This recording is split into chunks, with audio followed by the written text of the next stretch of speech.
What's up, my friends? David Moss Jr. here with my brother, Tyler Moss. And Tyler, what are we doing today? Setting up my cold plunge. Tyler has jumped into my cold plunge for the first time. You probably saw that on my shorts. It was amazing. He loved it. He's hooked. He's addicted. So he just ordered himself everything needed to make his own cold plunge. So today we're gonna set it up. And because so many people ask me so many of the same questions over and over and over again for my previous posts where I built this setup, today I'm gonna go through this step-by-step, show Tyler how to do it, show you how to do it. So if you are at home and you wanna build yourself a continuous cold plunge so you no longer need ice and you can use an ice barrel or any tub for that matter, I'm gonna show you exactly how to do it so you can get cold too. Let's jump right in. Man, Ty, your setup's gonna be sick. Got the summer kitchen, looking at the lake. You got Mario on, good water. I'm proud of you, bro. So let me show you guys exactly what you need, like literally each and every piece you need to have continuous cold water in a cold plunge doing this setup. All right, so my favorite tool is the ice barrel. It's what I choose to use. It's what I enjoy using, and it's what I recommend because the ergonomics of it, getting up and getting in, being in an active pose, I think it totally heightens the experience of when you're getting cold as opposed to laying down. Both are great. However, I just tend to choose this setup. I love the ice barrel. All you'll need is a water chiller. I like to use the Active Aqua, 1/2 horsepower, nothing less. This works great. We are here in Florida. It is really hot right now. What is it outside right now, Ty? Like 85 degrees? Yeah. It's hot. I'm in skinny jeans. I'm sweating, but this water chiller seems to do the trick. I've had this water chiller for a year, plugged in 24/7. I've never turned it off, and it's working like a champ. I don't even have mine under, a cover like this. So this is gonna be really cool to see how this works for you, Ty. You're also gonna need a submersible pump.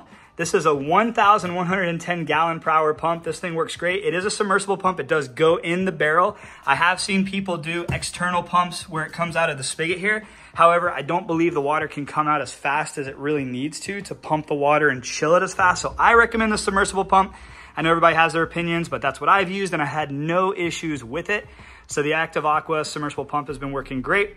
I like to connect that submersible pump with this nice hydroponic 3/4 inch tube. So there's a lot of water flow, moving the water from the pump through the chiller and back into the barrel. However, there is one more piece you're gonna need. One piece that I recommend is using this little water filter. This keeps any of the grass or sand or any of the debris from making its way through the chiller. Also gonna need these nice little connectors to connect the filter to the tube. So that's why you're gonna need 2 of these. And of course, you're gonna need some hose clamps to connect everything. Now there's a couple extra pieces that you may want, and that is a GFC extension cord. Now I don't turn my plunge off when I get into it. I know a lot of people comment about that. I do have it plugged into a GFCI extension cord. It gives me a little bit of that safety, knowing that if there is a trip, that everything's just gonna turn off.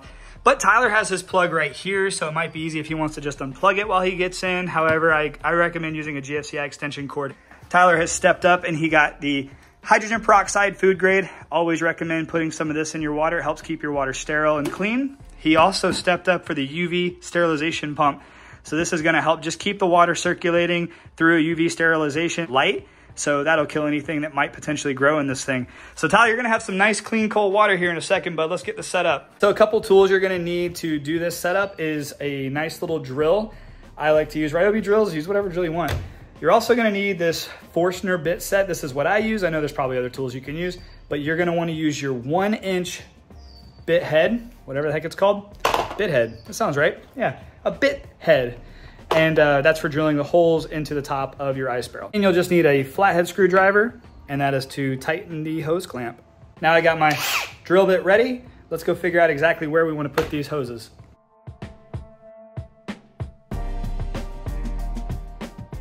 All right, so now that we got everything unboxed, let me just kind of show you the lay of the land. So the Active Aqua Hydroculture 1/2 horsepower chiller. It's a super simple machine to use. You literally just plug it in, and then there's like 4 buttons you could press. You set your temperature, you can boost your temperature, you use these arrows, and then you have the power button right there. There's 2 places that you put your cords into. Look at that, it had some pressure in there. There's in, it's where the water goes into, goes through the chiller, and then it comes out. There are some options for different hose sizes, and that's what comes in this little bag. So there's some different sizes because we're using the 3/4 inch tubing. Obviously, we're gonna wanna find the 3/4 inch tube. You can also go all the way up to a 1-inch tube if you wanted to. So that is an option as well. So it's pretty cool that you have those different options. Same thing with the pump. It comes with some different sizes, suction cups to make sure that it's suctioned to the bottom so it's not wiggling around. And then that's new. Mine didn't come with that. I put some oxygen in the water. That's kind of cool, but we don't need that. So let's get the setup. All right, so the first thing you want to do is find the tip that fits into your tube. So we're doing 3/4 inch tubing. So you see how that fits in there nice and flush. But before you actually attach it, when you're ready to roll, you're gonna wanna grab one of these hose clamps and put it over the tip. I feel like I'm doing something dirty here. Put the connector in there, and then you're gonna tighten it down. That's gonna keep the water from escaping. It's not that big of a deal, but you wanna make sure that the water doesn't escape so that it keeps a nice little flow. And then once you have this all nice and tight, you can attach this to the chiller itself. And then all you do is you just literally screw it in. It's just that simple. So the same goes for your submersible pump. You wanna make sure you find the right tip that goes on the top there that fits into your hose. And the same process is gonna happen. You're gonna take a hose clamp, put it over the hose, and then you're gonna push this all the way down nice and snug and then tighten it on the plastic tip. So now that we know we have the right size, we're gonna take one of these nice little red little silicone rings, and we're just gonna put this on our submersible pump, if I can. Boom. Oh my gosh, David, you can't do it. Yes, you can. We're gonna tighten that nice and snug on there to where it works really good. And then I like to use the little suction cups at the bottom because it helps to keep my pump from wiggling around and moving around at the bottom of the ice barrel. And it does actually suction. It does work on the ice barrel, which is super cool. And then once you have all these on there, you're ready to start measuring the tube. I'm struggling here, dude. There we go. Now it's suction ready. It's never coming off. Now before we go and measure our tube to figure out exactly how much tube we need, you don't need too much, but you can use as much as you want to. This is the strainer. Now if you'll notice there's an arrow on the top, that's the water flow. So the water is gonna go in this side. It's gonna go through this beautiful mesh stainless filter. Oh my, piece just fell out. Just put that back and then put that back on. Boom, boom, boom. It's very simple. This isn't like a crazy like pool filter. This is just gonna keep debris, grass, leaves, sand from making its way through your chiller, which will extend the life of your chiller. I've used it, it's great. It's not a super filter, but it works great. What you're gonna also need is you're gonna need these two little adapters. I have all the links to every possible thing you're gonna need in the description of almost every one of my YouTube videos. Since my channel has become primarily a cold plunging, biohacking, health related channel, definitely love to help people get cold. So you just screw these on, and then these will do the exact same thing as the tip of your pump and the tip of your chiller. You're gonna put the tube over, same thing. You're gonna take your little clamp, put it over the tube, put the tube over there, tighten it nice and snug. What I've realized with this though is I like to keep this inside my barrel because they do leak. I'm sure if you wanted to go crazy with water tape and PVC tape and all that stuff, you can, but I've noticed that it leaks, so I always keep this on the inside of my barrel. That way, if it does leak, it's just water going into the barrel and I don't have to keep replacing and putting more water in. Not that it leaks a lot, not that it leaks all the time, but when it does, it's annoying, so I just keep it on the inside of the barrel, which I'm gonna show you because we're gonna go do it now. Now we're gonna measure the tube to figure out how much distance we need from the chiller, through the filter, to the pump, and then back into it. But I wanna show you a couple things about ice barrel that you're gonna wanna take note of before you start drilling holes, okay? So check this out. So there is a nice lid. It does have a little bit of an insulation, so it keeps the bugs, the debris, and all that junk out of your barrel. Mine is exposed to the elements, and the lid also keeps like the rain out of it, which is super cool. So what you wanna make sure you do, I know there's a lot of adapters that I've seen coming out where there's like pieces that stick on top and all that stuff, and I'm sure some of them are great. This seems to be working for me, and it's one of the most inexpensive ways to get cold. So take your lid off, set it off to the side, and then if you come over here, you're gonna notice there's a lip. There's a lip so that the lid can sit down nice and snug in there. It also gives it a nice little round thing to grab onto, to rest your neck on when you are getting cold. But what I like to do is I like to drill my hole. I like to kind of take my finger and go from the lid and push over and try to like connect where my fingers are touching. And that's where I want my hole. So basically, if you look right here, you'll see it's like flat gray or black or brown, whatever color you decide to get. There's a black and a brown. So there's the flat spot, and then there's this textured part. The textured part is where you're gonna want your hole. So basically the top of the hole is gonna wanna be at the bottom of this flat part because that is basically where the lip goes to on the inside of the barrel. So don't make your holes too low because when you get in, the water will pour out. You want to make your holes as high as you possibly can because when you get in and obviously the water rises, the water is going to come out of that hole. So you can even go a little bit higher if you want to, but the hose might pinch on the inside a little bit where the lid and the lip comes down to. So I just wanted to point that out because I do get people asking me that question a lot. Hey, where do I drill the hole? I like to go as high as possible, but you do need to make sure that you know where the lip is going to be. Let's start drilling. So I want to show you kind of, it's a tricky thing. This is a 1-inch drill bit and this is 3/4 inch tubing. If you notice, there is almost like, it's a very small amount of wiggle room. So that allows for the tube to go in and it's pretty snug. It's going to keep bugs out, which surprisingly bugs find water and debris or anything like that. So that's what you're going to use is a 1-inch drill bit with 3/4 inch tubing so that you have just enough room to get the tube in. Now, you are also going to want to leave a tiny bit of room for the power cord, and that sounds scary, from the submersible pump to go in. So I'm going to show you exactly what to do to make room for that as well. Let's do it. All right, so there's no real redos. Once you start drilling a hole, you're going to have a hole there. So Tyler, we're going to put it on the side so that when you're plunging, your head's going to go there. The tubes are going to be like on the side area, so they're not going to be in your way too much. All right, so we're going to go ahead and get started right here.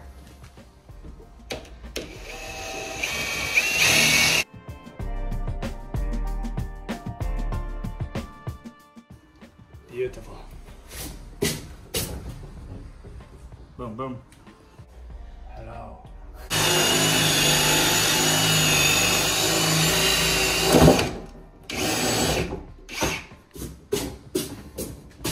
Beautiful. All right, so we got the 2 holes. They're just underneath the lip. And the reason you're going to want 2 holes, and I just want to explain this, is because you have one where the tube is bringing the water out into the chiller, and then the other where the tube is going to be bringing the water back into the barrel. So that's why you have 2 holes. One of the only downsides to the ice barrel is that because it does have this lip, anytime you clean it with water and you go to try to dump the water out, obviously you can drain it with the spigot, which makes it very easy to drain. But when you try to dump the water out, you got the lip that's going to try to hold some of that debris in.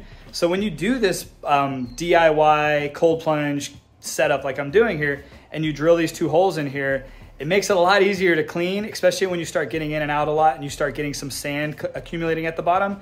When you have these holes and you fill it up with a little bit of water and you spray it out and you dump it out in your yard or you dump it out upside down, you'll find it's a lot easier to clean out your barrels. So it's a pretty cool little setup. They're also extremely lightweight.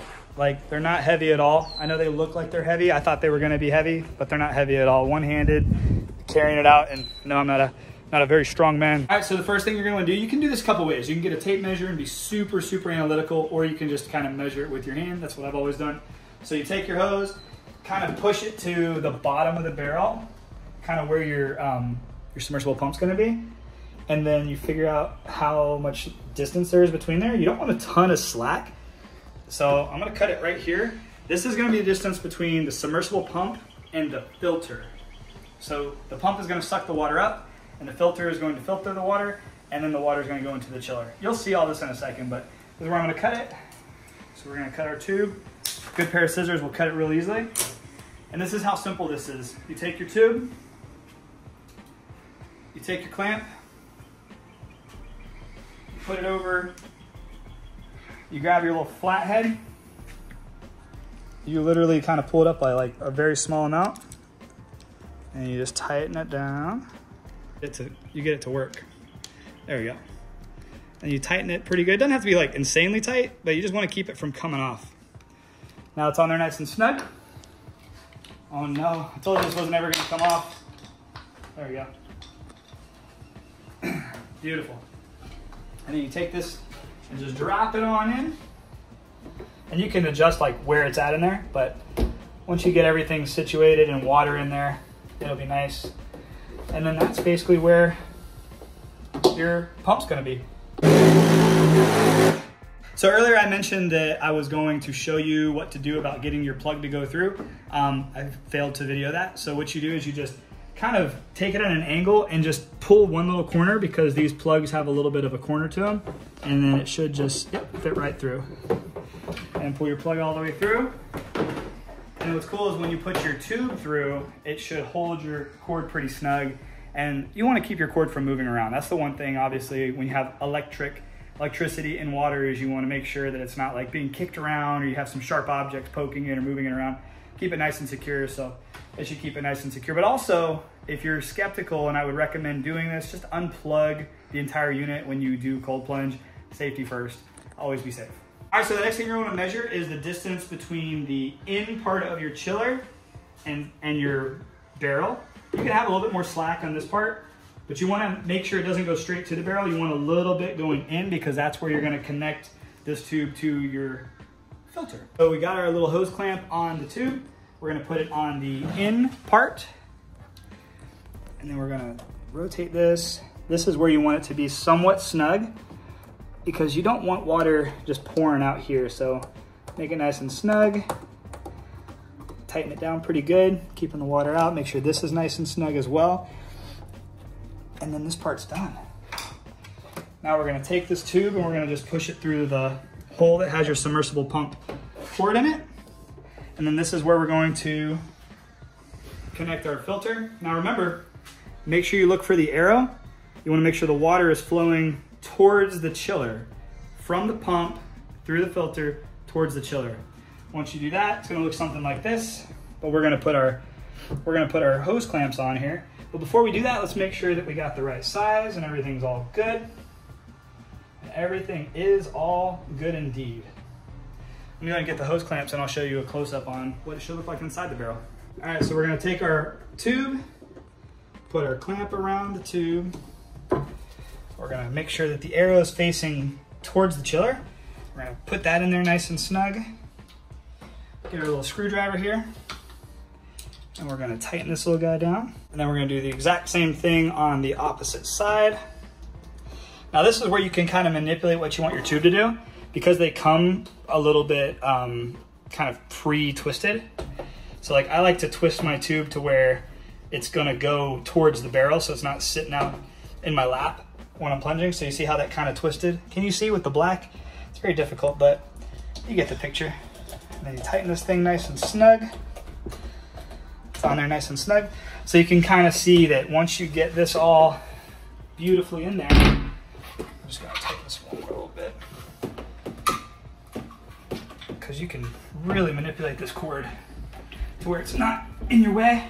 So that way when you get in there, your filter is not in your way at all. And then all this is out of the way as much as possible.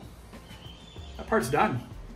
All right, and then the last part is just measuring the tube from the out. So once the water goes through the chiller and it cools it down, you want to see how much tube you want to go in. Now you're going to want a little bit of extra tubing just to make sure that the tube doesn't fall out of the hole. So I always try to give myself about 10 inches in there. So cut it about right here. You don't want it going all the way to the bottom either, because it's kind of nice having like that waterfall effect where it pushes bubbles into the water, helps to keep it clean, oxygenated, all that stuff. We're gonna grab ourselves a nice little clamp. And the same process, we're gonna just put it right here on the out, push it all the way down to the bottom, and we're gonna just tighten it nice and snug. So then you just take this, push that tube in, and voila! Pretty simple. Not hard at all. That's not hard at all. And you know, earlier in the video I said it was like 85 degrees. I just checked, it's 92 degrees and I am dripping sweat. I'm ready to get into a cold plunge. So Tyler, we're gonna have to fill this thing up with water and get this thing going. I will go ahead and warn you, it will take probably a good 12 hours when it's really, really hot to get it down to the temperature that you're looking for. I say 12 hours, just like do it overnight. Like if you build this whole thing in the morning and it's 90 degrees out, and you sit there and watch paint dry, it's gonna take a while for it to cool down and you're gonna be frustrated and think that something's wrong. But if you let it chill overnight, if we do it like right now, it's what time, 6:20. So if you just let it do its thing now, Ty, like fill it up with water, we're gonna turn on cold, we're gonna boost it full time. By tomorrow morning, you should be ready to get cold, and it should be able to maintain that temperature for you every single day, as long as you keep it on, as long as you keep it maintained. So it should be very, very simple, cool. Very easy to build. We've got ourselves the chiller, we've got the pump inside. I'm gonna show you a few little extra credit things, so if you do go for the UV sanitization, I'm gonna show you exactly how to use that as well. All right, so while Tyler's filling this up, this is the UV sanitization pump. It's self-explanatory, it does it all by itself. It's very easy. Not much that comes in the box. Should look like, lots of stuff actually. Should look like this. It's got a plug, plugs in. Inside here, inside there is the UV light, and it will just pull water in and push water out. You also have this cool little attachment here where you can let it oxygenate your water. It's not necessary, so we're actually not gonna use that. And when you plug it in, it will just push the water out here. So as long as this is underwater, you're good to go. So we're gonna plug this thing in, suctions to the side of the barrel, and we should be keeping that water nice and sanitized. I'll show you how it works. So the reason I recommend the UV sterilization pump is this is good for 150 gallons. The ice barrel holds 110 gallons, so a little extra is always good. If you do this exact setup, you should have a little bit extra tubing. So if you ever need to change the size, you would be able to do that. If you ever want to go with a bigger hose, just keep everything. Obviously, you want to keep everything. But now let me show you. So the UV pump will just suction to the side of the barrel just like that. I fished the cord through the other hole, and once this thing is full to, oh, it's already full. Let's turn this baby on, Ty. When I say full, I just mean once the water's above the pump, you can turn everything on and make sure it's working. So we're gonna go ahead and do that. So using the GFCI outlet, we're gonna take our chiller, plug it in. We're gonna take our pump, and once you plug your pump in, it goes. There's no on-off switch. So take your pump, plug it in. We've got flow. Check this out, Ty. Water's going through the chiller. Yeah, that thing leaks. It's fine. That's why. So if you see this filter is leaking, this is why I like to put it inside the barrel. It's okay if it leaks inside the barrel. And once the pressure starts to figure itself out inside the chiller, it won't leak as much. Obviously, right now you turn the pump on, it's sucking water in. There's a lot of pressure built up because things aren't circulating. Once this, if you notice, it will start to leak a little bit less as things just keep operating. But right now, we've got water flowing, which means we've got water chilling, which is a great thing. And what we're gonna wanna do is don't plug in your UV filter until the water is up all the way to the green. You can obviously move it down if you want to, but there's no sense putting it on right now because it's not like the water is dirty. It's coming straight out of a beautiful filtered whole home filter that you have tied. So you're gonna have nice clean water in here, which is great. But once the water's filled, then you'll just take that last plug and plug it into the GFCI outlet and you'll be ready to roll. All right, so let me show you how to use the Active Aqua chiller that I use. So you're gonna wanna hold down set. Right now it's set at 75, so we can turn this thing down. Tyler, what do you wanna set it to? I'm gonna start at 54. 54? Now I'll set you at 50. 50 is a good starting point for you. So we're gonna set it at 50. We're ready to roll. I like to keep boost on 24/7, especially in the beginning. You can turn boost off, but I would say if you're in Florida, if you're in California, if you're in Texas, if you're in a hotter climate, just keep boost on. This thing only pulls about the same amount of amperage and power as a mini refrigerator, so I'm not too concerned with the power consumption. I haven't noticed a difference at all. I'm happy to see there's no leaking coming from the chiller at all. Sometimes it means your tubes are a little bit too loose, so there's no water here. So we've got those on nice and tight. We've got everything plugged in, GFCI is ready. We've got this thing filling up, we've got it on, we've got flow. So, and not too much time, Ty, you're gonna have some cold water and it's gonna be looking right. So the last step to this, once you have everything on and it's circulating, is using hydrogen peroxide. I like to use hydrogen peroxide instead of bleach or chlorine or anything like that. It's a small body of water, so you don't need a lot. I get a lot of questions on how much of this I use. I don't measure it. I just kind of pour like a cup. There's no measuring it, but I kind of pour like a cup in the beginning. And then about every week, I'll just take a cap full, fill it up, and then just plop it in there. It's not, you don't have to measure it, you're not baking a cake. You could pour the whole entire bottle in there if you really want to, but your hair might bleach. You might become a blonde. So I use about this much of this bottle. There's a lot of different options out there, but I put the links to everything I use in the description below because I've used it, I've used other things, I've tried some different things that didn't work, and what I use happens to work, so that's why I like to put these links in the description to make it easy for everybody. So hydrogen peroxide is a good go-to to keeping your water sterile as you're using your cold plunge. So now we've got it totally full. Everything is working. All filters are a go. And here's a quick tip. If you do get this GFCI outlet, you don't have to really unplug it. And this is just kind of what I've learned is you can just hit the test. And that's going to eliminate power to everything. everything is off. You get in, you plunge, and then you can hit the reset button and everything will just turn back on. So it's kind of like your own little power switch. All right, so one thing, if you feel like the water's too high and you want to drain it, you can just turn this little spigot on, drain a little bit of water out, and then easily just close it. All right, guys, thank you so much for watching. I hope this video helps you. If you have any questions that I did not go over in detail in this video, please post them in the comments below. I look forward to helping everybody get cold as often as possible. Once again, I have links to every single thing I used in this video in the description below. Ice Barrel is so nice, so they give all of my viewers and all my supporters a discount. So if you want to use my discount link, feel free to use that as well. And at the end of the day, guys, just get cold, have fun, enjoy life, have a great day, and God bless. See you on the next video.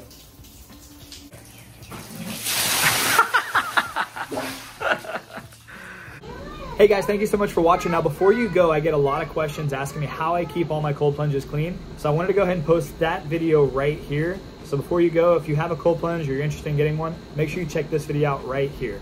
I'll see you on the next video.